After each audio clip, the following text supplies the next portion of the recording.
Charles Bediako is no longer eligible to play college basketball, and everybody is happy except for Alabama fans and the three teams that lost to them this month. Welcome in to Locked On College Basketball Squad Show, your go-to spot for everything happening on the hardwood, from blue blood battles to bracket busters and everything in between. Join the squad of hoops junkies as we break down the biggest stories with the boldest takes and unfiltered opinions. Because here, we don't hold back.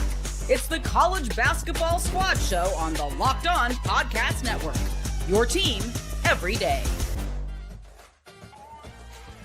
What is up, folks? Welcome into the Locked On College Basketball Squad Show. I am your host, Andy Patton, also the host of Locked On College Basketball and Locked On Zags, joined today by a handful of the great Locked On hosts here. We got my co-host for Locked On College Basketball and the host of Locked On Tar Heels, probably feeling still pretty good, Isaac Shade, here with us. We also got Locked On Jayhawks host Derek Johnson, also in a pretty good mood today. Locked On Wildcats host Leaf Tulane, Locked On Cougs Parker Ainsworth, and Locked On Duke JJ Jackson. Thanks for all being here, guys, today. Should be a really fun one. We're going to talk all about this Charles Bediako situation. It feels like it's the only topic we've been covering here, but every time we schedule a squad show, it feels like news breaks on this situation, whether it was Bediako and then the Amari Bailey situation. So now, of course, with the new update that Bediako is now ineligible, we're going to talk about that.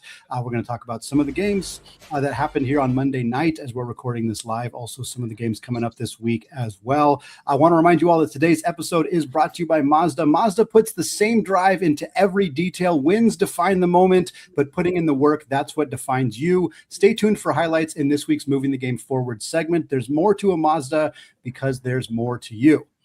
All right, folks, we're going to start here again with this Charles Bediako news. In case you missed this, Charles Bediako was deemed ineligible. I guess more specifically, a judge denied Bediako's motion seeking a preliminary injunction. So after playing on this temporary restraining order for 5 games with Alabama, Bediako now is no longer eligible to play per the NCAA's bylaws. So those 5 games will still count. They're still in the standings. Alabama went 3-2 in those games for what it is worth, but he is no longer going to continue to play for the team. It's been an insane, goofy, wild story to have somebody back in college basketball for such a short period of time.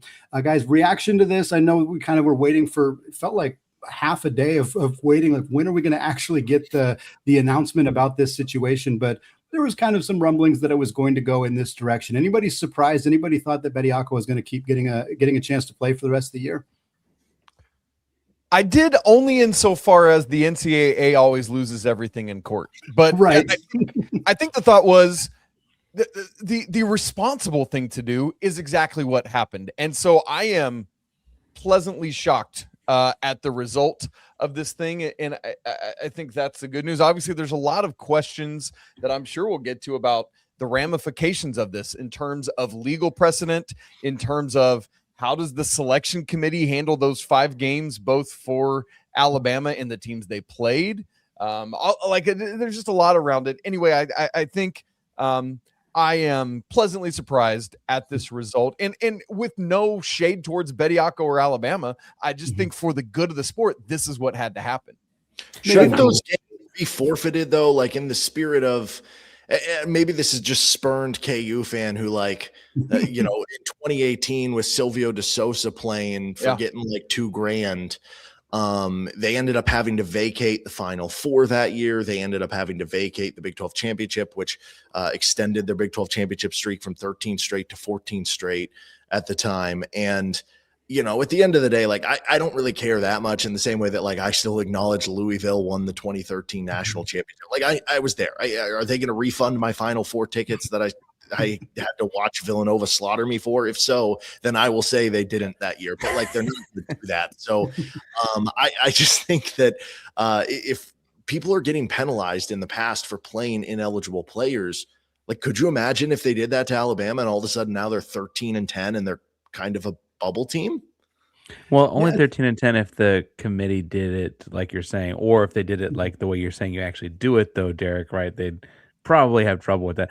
I really, though, I echo Isaac's like combination of shock and kind of feelings, because I kind of thought this would happen much later after several more lawsuits and injunctions, and like it'd take longer. I thought it was going to get messier because the one judge was not really the right person or fit because he's a major donor. Like this happened, frankly, quicker than I thought, and that it's only a handful of games might actually be the saving grace. It could have gotten a lot messier to me. Well, that's the surprise for me. Go ahead, JJ. I was just going to say that the surprise for me is how quickly all this happened. That I was definitely expecting, like Parker, this to take much longer before we finally got to a resolution. And the fact that it's just after 5 games, good on this. I'm glad that this is the result that played out and happened. But I just assumed, thinking about court cases in years past and the NCAA in years past, as Isaac said a little bit ago, this would just keep getting pushed further and further back. And that didn't happen. So, hey, I like it. What stands out to me about it is like we have the 5 games, and again we mentioned they went 3-2. So if you're going to vacate the losses or you're going to vacate the wins, like how do you like Florida beat the absolute tar out of Alabama when they had Bediako? Like you don't want to take that game away from Florida, and that's not what would happen, obviously. But like it's not like Alabama was incredibly good with Charles Bediako. Like I think I kind of teased it in the open. I think the teams that have the most kind of qualms right now would be Texas A&M and Auburn, because they lost very, very close games to Alabama. They are both teams that honestly probably will be around the bubble depending on how the rest of the season goes for them. It's not, Florida's not going to be on the bubble. They don't have to worry about it. I'm not sure Missouri will be on the bubble, and they got beat very badly by Alabama. But like A&M and Auburn are teams where that loss and that like 2-possession loss, I think it was for both of them, could be the determiner whether they make the tournament or not. And Alabama's no longer has the player that they had in that game. Like that, I would be furious if A&M's was a 1-possession loss. But shouts to Blackerby for the thousands and thousands of views and the outrage they'll have. I think that what's funny here though, Zach, is that, or not Zach, because I just talking about him, Andy, is that the funnier outcome would be if they said, Florida, I don't know if you'd have beaten them if they hadn't had Bediako. That really gave you a big advantage. Like that would be, I had not considered that as that would be the funniest, is taking a win away from Florida because the game shouldn't have happened would be really, really funny. What's funny, I tweeted something about like, what's his butt from Sports Illustrated? Kevin Sweeney said something about it, and I was like, yeah, if I'm A&M and Auburn, I'm like livid about this. And that like go find the tweet. It is flooded with Alabama fans pissed, absolutely pissed, because A&M's Rayshon Agee is playing on a season-long TRO.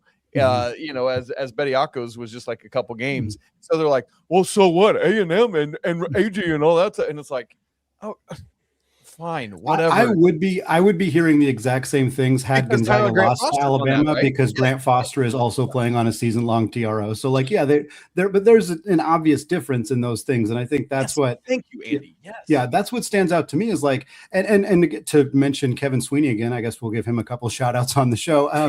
He had tweeted that one of the main things that stood out in the judge's ruling was that the judge did not determine that having returned to college basketball was the same as European pros playing college basketball, which again, like those should not have been conflated, but that is what the argument for James Najee getting the chance to play for Baylor, and the argument for Cherry Darlon at Santa Clara, and the Louisville players, London Johnson.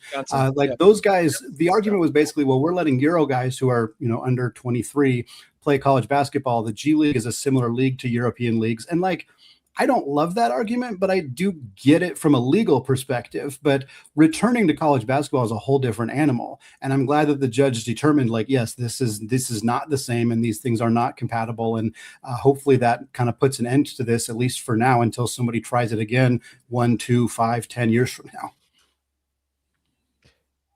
Question is this it?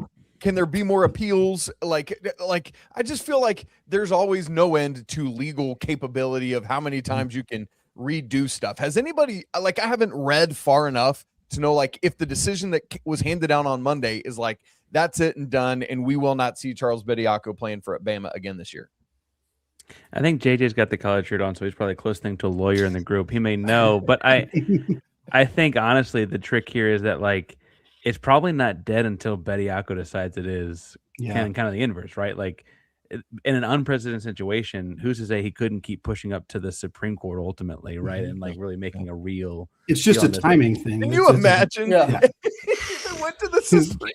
Yeah, because if you try to extend it past this year, then Bediako runs into the issue of being outside the 5-year window, which hasn't really been challenged by the NCAA. So I think in that way, it's probably toast. You can appeal, I assume. Again, not a legalese here, but I think you could probably appeal. But again, the timing on that is probably not really worth it for Alabama. But I am curious if they're going to. I'm sure they're gathering their thoughts and trying to decide how to respond. But yeah, I'm curious if there's going to be. I think it like kills the Amari Bailey situation. You know, the player from UCLA was thinking about coming back. Like I think he's.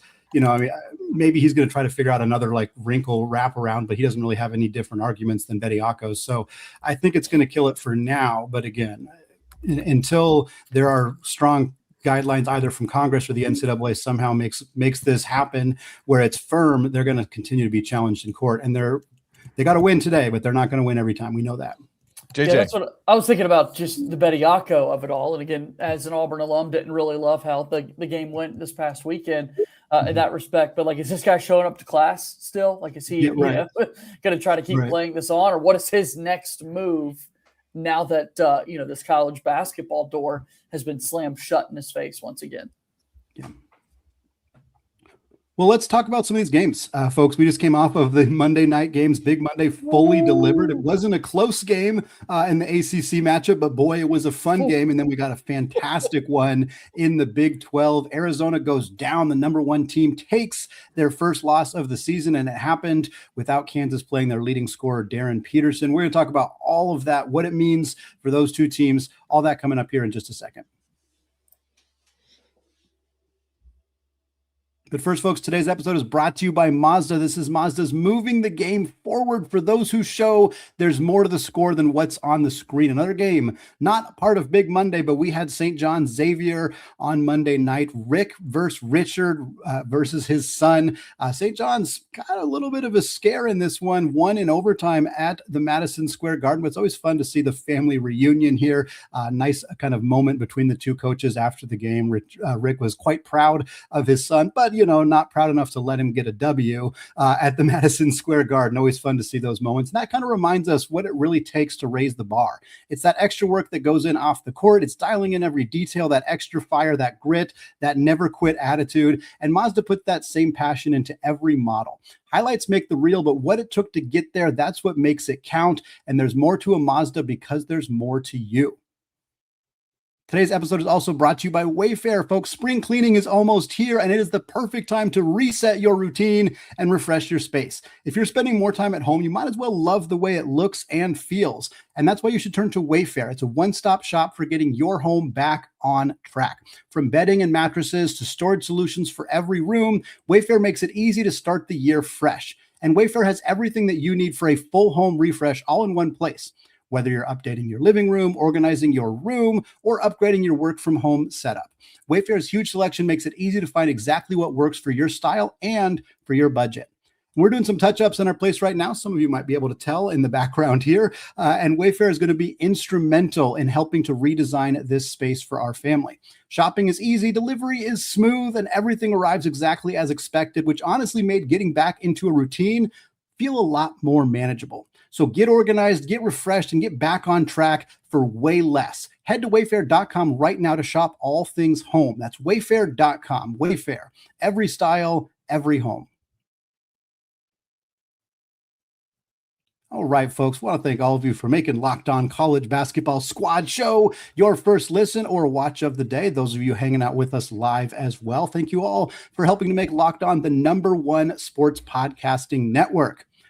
All right, we're going to start number 1 at number 9, a top 10 matchup at Fog Allen Fieldhouse on Monday night between Arizona and Kansas. And the first storyline we got out of this game was no Darryn Peterson does not suit up. Derek, we obviously got to talk about the win and the fact that this team kind of circled the wagons. Melvin Council, what an incredible performance. Flory Badunga. But what was your reaction to finding out Peterson wasn't going to suit up? Which is, it's not exactly like this hasn't been a storyline throughout the season, even if this was for a different reason. No, that in some sense, it makes it like more I don't know, less expected or more expected, I guess you would say, but like still the nature of it, he's not on the injury report, which is weird because we heard from Bill Self in the post game and he said we knew he was 50-50 as of yesterday, which I'm just like, well, then why wasn't he on the injury report? But that's a question for another day, I guess. We heard that he was out in some games earlier this year with flu-like symptoms. And then it kind of came out in the aftermath, like, was that just kind of hiding what was actually happening with the cramping or the leg situation? And now it's like, okay, like, is there a sickness problem? Is it just different things? Like, who knows what is exactly happening here? But it definitely seems like one of those things where it's like, you have the dichotomy of Elmarco Jackson, who missed all of last season with a torn patellar tendon, and he re-injured his knee in the BYU game. And he missed the Saturday game. He did play in the Texas Tech game, and then he missed the Saturday game against Utah. But he came back and he's playing through the injury in this game. And you have the dichotomy of that against people who has missed all these games. It is frustrating for KU fans. It's frustrating for me. Like, I just want to focus because this has been a fun team for KU basketball, especially after how the last 2 years have gone for this program. Like, this has been a very fun team to watch, and it has kind of taken away a little bit from that. But at the end of the day, like, I'm still going to enjoy Darryn Peterson when he's on the floor because he's a spectacular talent. He's unbelievable, but it is getting to levels that are frustrating, to say the least.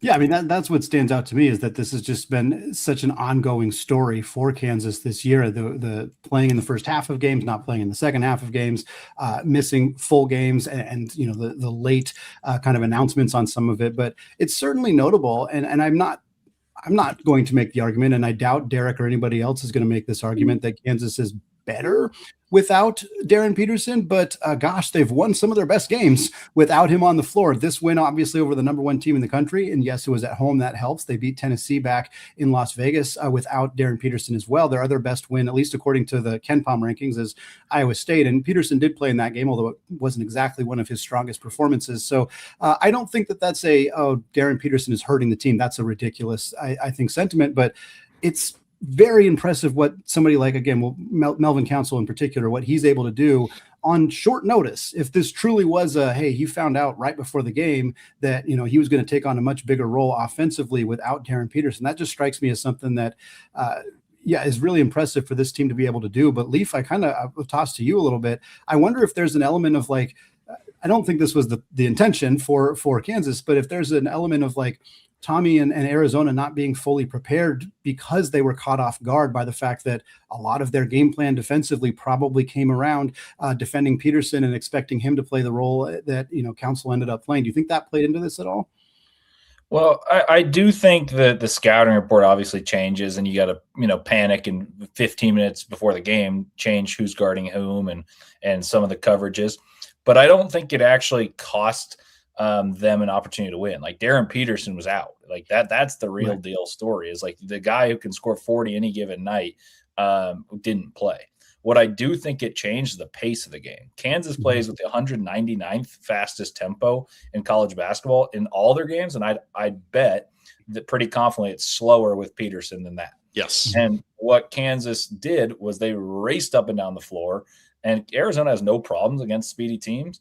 But what happened is that Arizona typically wears teams out with their depth, but they had three players that are typically very, very good, completely non-factors today.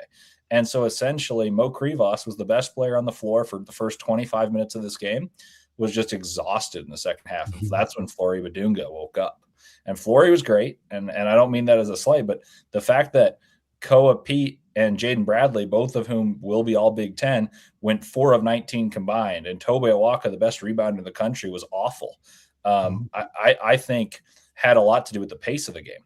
And I think the pace of the game wore out Arizona. And that would be what my takeaway of the Darryn Peterson difference is if Darryn Peterson plays, there's a lot more iso ball. There's a lot more heliocentric basketball from Kansas. And Council had 25 or 23 or something, but he took 25 shots. So I don't think like Council did that much to beat Arizona. Like I think the biggest thing that beat Arizona is Arizona typically is great near the rim. Kansas did a good job mitigating the advantages that Arizona always has. Like, Arizona won the rebound still. They won the field goal percentage battle, but Arizona often shoots. I mean, they shoot 58% from two. They shot 44% from the field, and they usually shoot 53%. And that's credit to Kansas. That's a credit to Flory Badunga. But I also think the points in the paint was only +2. And in a game against Kansas in Arizona, you're probably thinking it's going to be like +10, +15 for Arizona. And threes are going to be close. Arizona made more threes. Everyone says the biggest key is three-pointers. So to me, I really think Arizona played poorly in the sense that 2 All-American candidates went 4-19. Kansas is a formidable place, no doubt about it. And you just played – you had a bad game where 3 players of your top 5 players combined could be complete non-factors in a game where the pace picked up and one of the best players on the team just was exhausted. Krivas was a non-factor in the second half because he was so tired after being the best player on the floor for the first 25 minutes, in my opinion. And kudos to Kansas. I also felt Bill Self out-coached Tommy Lloyd, called timeouts when his team was down, when the runs were happening. And Tommy Lloyd let Arizona play through mistakes, but honestly, I think fatigued them even more. So I thought Arizona played the worst game that they've played this season, frankly. And I thought Kansas played really intelligently to the weaknesses that were being displayed by Arizona. My biggest takeaway from that whole thing is that if those 2 guys are first team all Big Ten, they've really achieved something. Like that's crazy, Leaf, to think about. Really. Parker. I watched the game for a number of different reasons, and I want to talk about a couple of them. But one, I'm interested in the out-coached aspect that Leaf mentioned. That actually wasn't what I was going to bring up first, but because I don't mean this as total shade. I do think though that like it takes playing in Fog Allen. That's a very particular place to go play against, and honestly, I'm looking for some of those Lloyd wins in the Big 12. And like I thought about like when Houston played at Arizona last year, I thought Sampson also outcoached them. Then I guess I didn't realize Isaac put his shades on. I guess Leaf, was it as simple as like rotation? Total shade, baby. Total shade. Was there a more like schematic thing you're thinking about when you say that? Because you've seen them play a lot more than I watched this game for a different reason. I'll get to it, but you watched this game much more closely, this team more closely than I have. Well, I mean, I think Tommy Lloyd put them in the position to win the game if their best players played even averagely. Like I said, like Koa Pete and Jaden Bradley went 4 of 19. So I want to point that out and saying like this is not a drastic. Tommy Lloyd was terrible. I do think the mistakes were made in the sense of timeouts weren't called when Kansas had momentum, and Kansas called them every time Arizona had momentum. Kansas called timeout when Arizona was up 6 in the first half. Kansas called timeout when Arizona was up 11 in the second half. And swiftly, Bill Self out of timeout calls up the right plays, and they ramp up pace. I felt that Tommy Lloyd's biggest issue is Bradley was out too long at the beginning of the poor run, and though he was bad, that's your point guard. And then Burries was out for the middle stretch of that poor run with about 10 minutes to 5 minutes left in the game. And Burries was your best perimeter scorer. Like I think I know it's rest, but if you're not going to find the right rest in an 8-man rotation that you've done all year, especially when some of your players are playing really poorly, then I am going to be critical of that. And the other point I would make is Tobe Awaka had 3 fouls. Like people talk about foul trouble. 3 fouls is nothing, especially when you have Mo Krivas to use as a foil to him. Tobe Awaka is the best rebounder in the country, point blank and period. Like, why is he not impacting the game whatsoever when the other teams actually got size? Kansas is 15th in offensive rebounds, and Kansas won the second chance battle. And I thought that was by not playing Tobe Awaka with foul troubles for no reason. What's interesting? I tell you.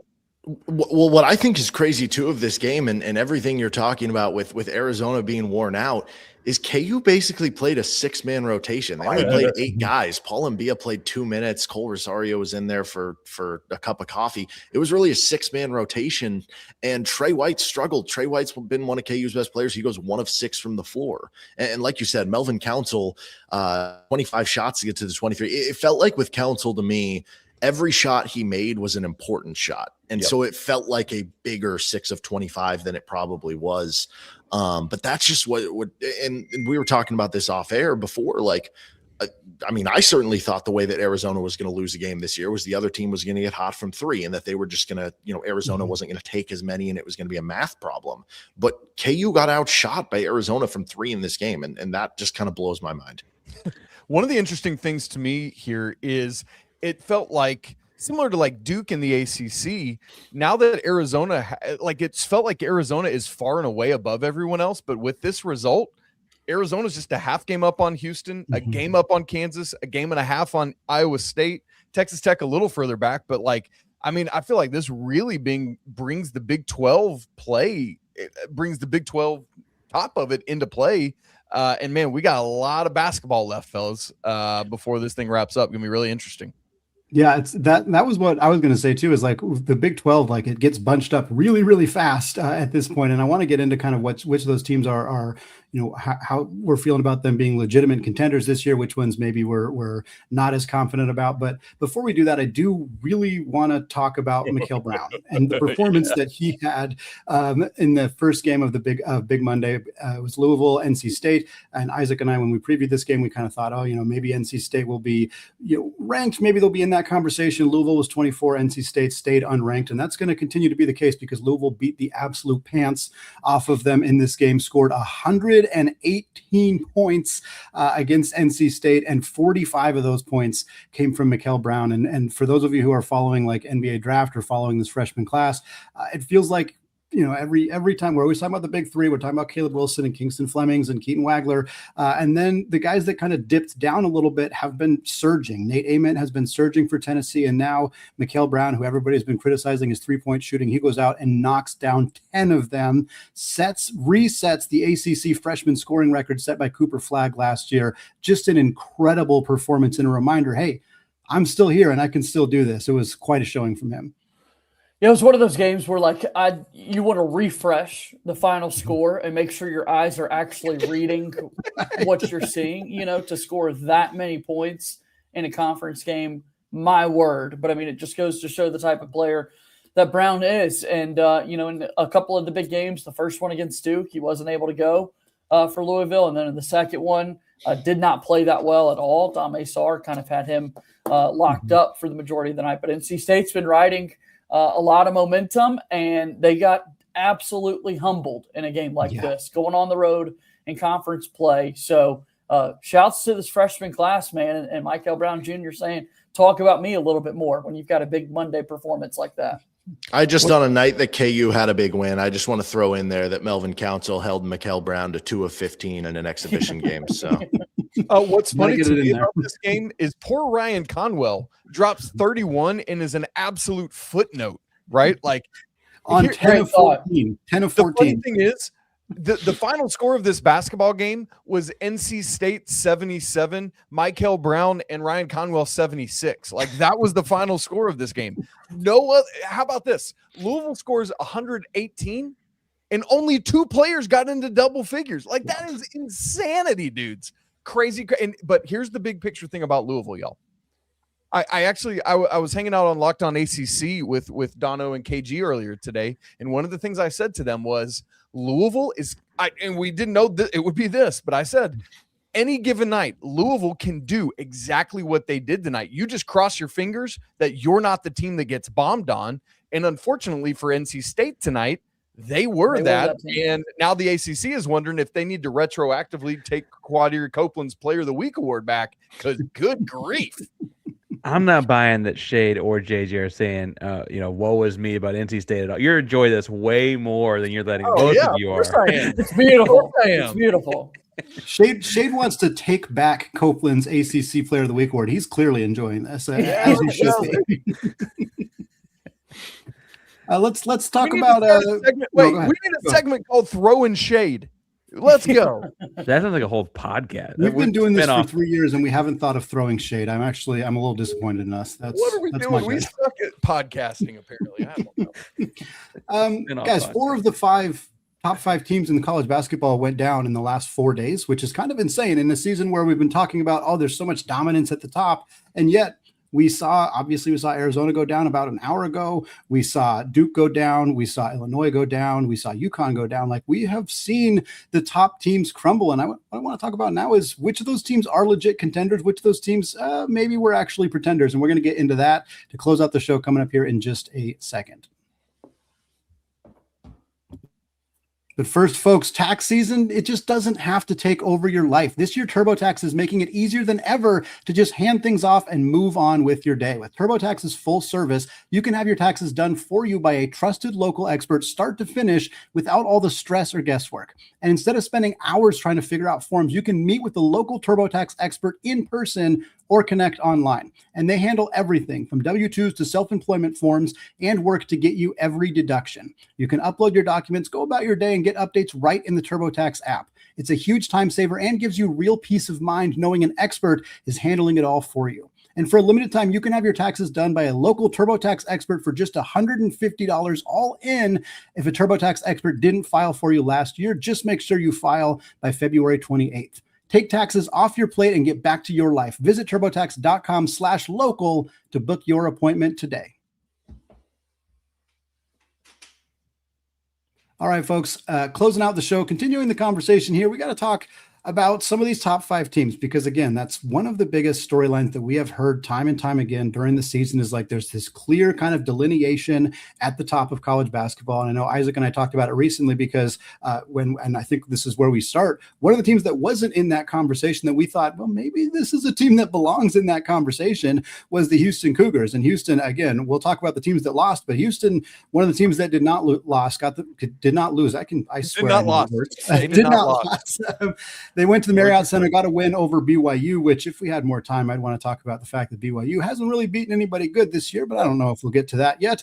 But Houston gets a W there. They're now up to number 3 in the AP poll. And Parker, did you feel like Houston was maybe getting a little bit underappreciated, underranked, under-discussed this season? And kind of where are you at with this team, especially with so many freshmen kind of helping to drive the ship for this group? Yeah, my comment section and I both kind of thought there was a little bit of undervaluing there. They're a little bit louder about it, though. And I think that what's interesting about Houston is actually what people forget about a year ago. And I've been kind of tracking this for about a month now. And I don't mean to bring up the druthers and rub things into JJ or whatever, because he's had a rough weekend. But last year's team, everyone thinks about April or they think about Purdue, and they think they don't remember being 4-3. They remember being 35-5. Right. And like the way that team grew and changed and like developed over the course of the season, this team's actually hit every benchmark faster and has actually been further along. This year's team actually on paper is doing all those things better. And 2 of their 5 stars are freshmen. 4 of the guys in their 8-man rotation are first year on the floor guys for Houston. It really is a team that is ahead of schedule in a lot of ways. Now, they could lose to Purdue by 2 points last year, and it doesn't matter, right? Like I understand there's a lot of randomness in the 1-game samples that are a college basketball tournament. I'm not saying they're going to national championship, but I'm saying they're absolutely good enough to. And it felt like beating BYU was the first time people kind of admitted that. Even when they beat Tech, I was like, yeah, but Kingston Flemings kind of did the comeback thing, and like that kind of got written off a little bit.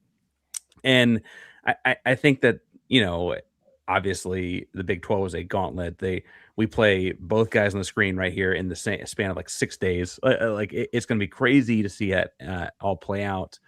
But this team is very strong, and I think that being number 3 in the country after a weekend win over BYU, even if they hadn't beat anyone, including the allegations, as Andy points out, I think that's a appropriate fitting given the season that they're having so far. I also have tried to drive people home and now it finally looks obvious. They're in the driver's seat in the Big 12 if they won it again, right? They've won it 2 years in a row. They've lost 5 games in 2.5 years in this conference, 5 conference games, 2.5 years in this conference. And they play Arizona one time. It just takes the one head-to-head. And they play Kansas one time. It just takes the one head-to-head. They just beat BYU. They split with Tech. Like this thing is very much in their wheelhouse. They want to go get it, right? And so I don't think that's all crazy. On a Big 12 thing, though, can I ask Derek a question? Because I actually think on Twitter I just saw, this might be my own tweet, what the illness that Darryn Peterson might have had. And I heard it was the Burry Scurries, where he is running away from potential problems. And I want to ask Derek, as someone who's got strong defensive guards, oh no, is this really the kind of thing where like agents and draft stock, and this could be a rough game, so we're not playing in it? Like, how much of that are you giving any credence to? Because I don't mean to bring down. You had a great night tonight. You don't need it necessarily. Black lung pop. Are you trying to imply that if Kansas wasn't wearing white uniforms, he might have played? At least the shorts, yeah. Kansas State has showed us you don't have to match your shorts anymore. That's right. No, I mean they need him. They need him. I guess tonight showed, like, it's funny. The whole conversation all year long was, especially when they lost that game to UConn, was because they went without a field goal for, I don't know, it had to be like 8 minutes or something down the stretch. And the conversation in that one was, okay, see, this is a pretty good team actually without Darryn Peterson. We didn't know about the other pieces, but they're pretty good. That was coming off the Players era when they went 3-0. But that's why you need Darryn Peterson. You can be a good team without Peterson, but you can't beat the elite teams unless you have him. And that's the crazy thing about tonight, is you showed you can still beat an elite team without him. Now, the question becomes, would you be able to beat an elite team away from home? Would you be able to beat an elite team without the aid of Allen Fieldhouse without him? And that's where I would be like, okay, like you go back just to earlier last week against Texas Tech. They don't win that game without him making those late threes against Texas Tech. So I still do think they need him, but it clearly continues to further the point that I think this was an underrated roster build by Bill Self in the offseason. And you had a lot of underrated pieces that this is actually a pretty darn good team.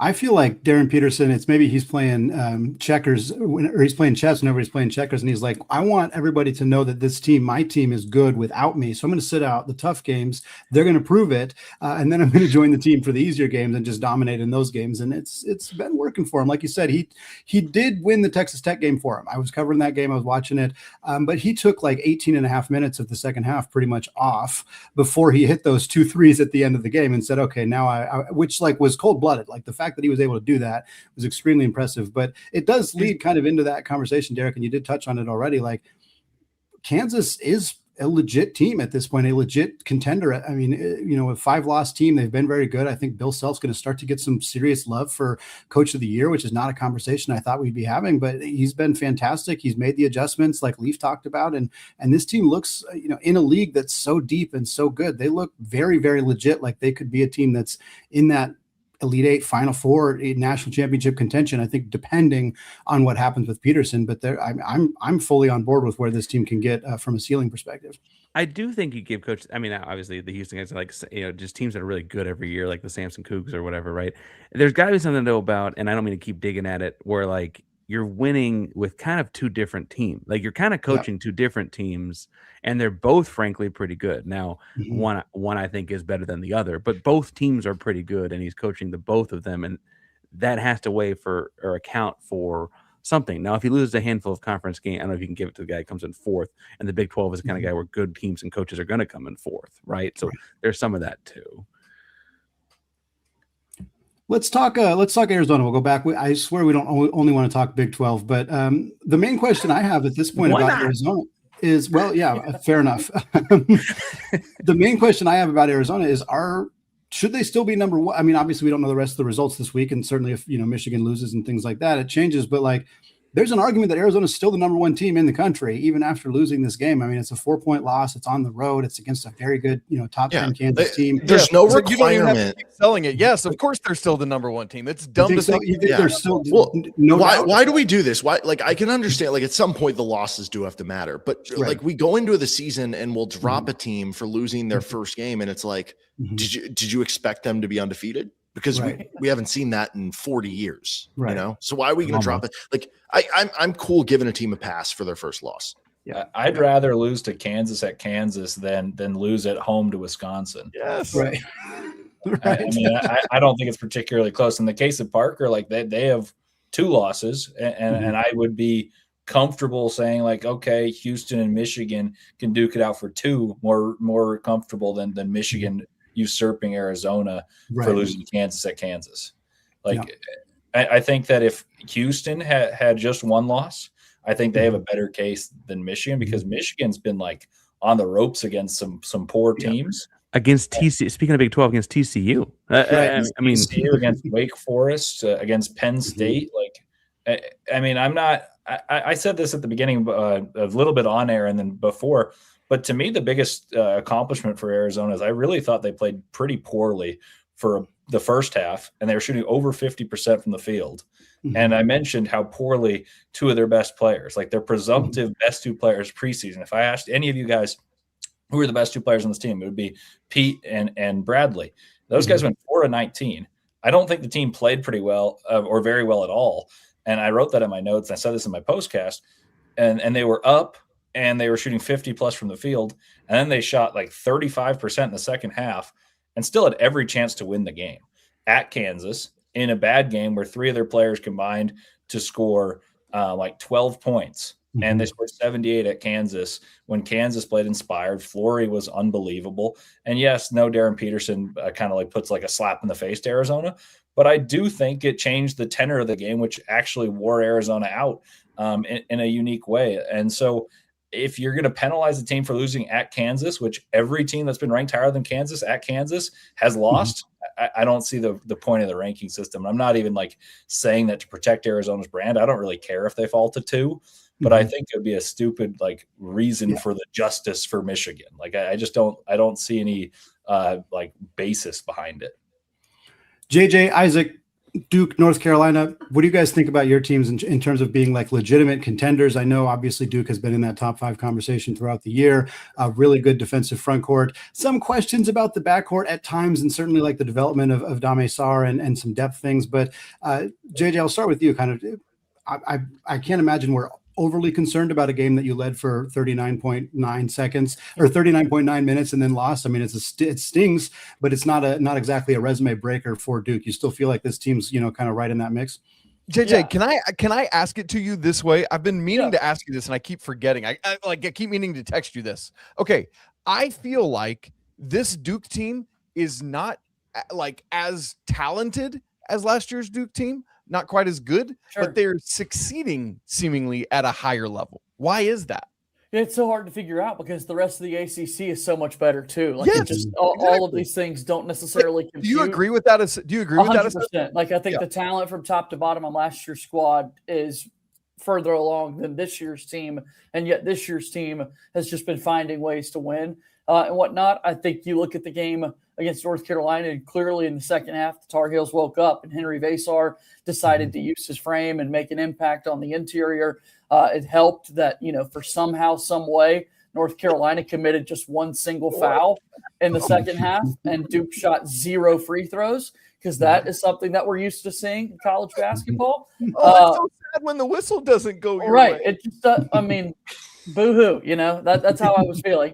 And there were shots that Isaiah Evans certainly wants to have back. There were shots in the first half that I love Dame Sarr. He's continuing to progress game by game by game. But my brother, please look down at the 3-point line and make sure your toes aren't on it when you're open in the corner. Twice in the Carolina game. It's happened a few times earlier in the season. I don't know if he's making the European adjustment and trying to figure. I don't know what's going on there. But got to figure out a way to take a step back and knock those down. But no, I think Duke is still in this national title conversation. Quite frankly, if anybody wanted to argue that, I don't know what that argument would be. It'd be foolish to me. I just hate that we're throwing shade over this loss. Parker's smiling over the Final Four. And I'm just, all I have is I don't know. I don't know, guys. I do have a question about Duke, though. Like, their guard play is thoroughly mediocre as compared to, the expectation of Duke. Yeah, their floor is really high because Boozer's fantastic.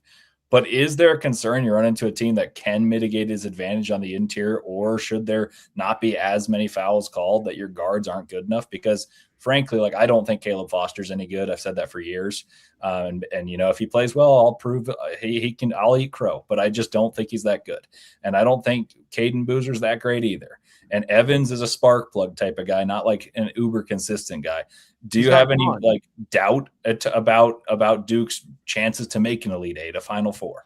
Sure. Yeah. And if the shots aren't falling, the 3-point percentage, this is a therapy session for me all of a sudden, I guess. The 3-point percentage hasn't been where you want it to be as of late if you're watching Duke basketball the last couple of games. But the reality is they do have Cameron Boozer. They do have Patrick Gongba II. Malik Brown does get incredibly active there on the interior. They're able to make things work despite some of the inefficiencies that they might have there at the guard spot. I'm holding out hope. The fact that Caleb Foster is someone who very easily could have transferred and looked for greener pastures, stayed loyal to Duke, much like Seth Trimble, who knocks down the shot for North Carolina, flirted with the transfer portal, said, you know what, I guess I'm going to have this big moment in the greatest rivalry in sports. Good for him. So I'm happy Foster stuck around. And, I still think Caden Boozer will turn a corner too. So go Duke, fellas. That's all I'm saying. I do like, though, we're talking about Peterson sitting out. I think earlier Leaf said that he personally, there's no reporting here, but thinks that Pete might be hurt, whatever. And JJ's like, yeah, but we do got our guys. We do got them. And so they're good.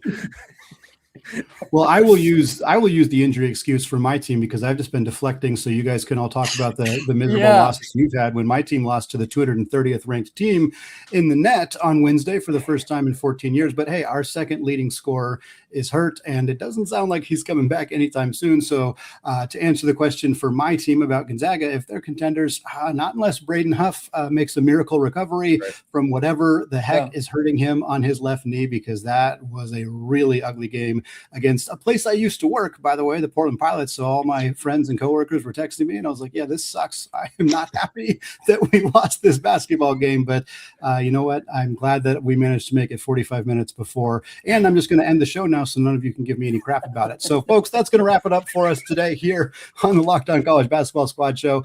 Thanks so much for joining us, everybody. We're going to have these once a week from here on out until we get to the end of the college basketball season. Maybe we'll get some of these going in the off season as well. But again, those of you who listen to Locked On College Basketball, we always want to say apologies to the Lawyer family. Let's go Wild Popes. Cheers to the Mick Bruins. And folks, until next time, peace out.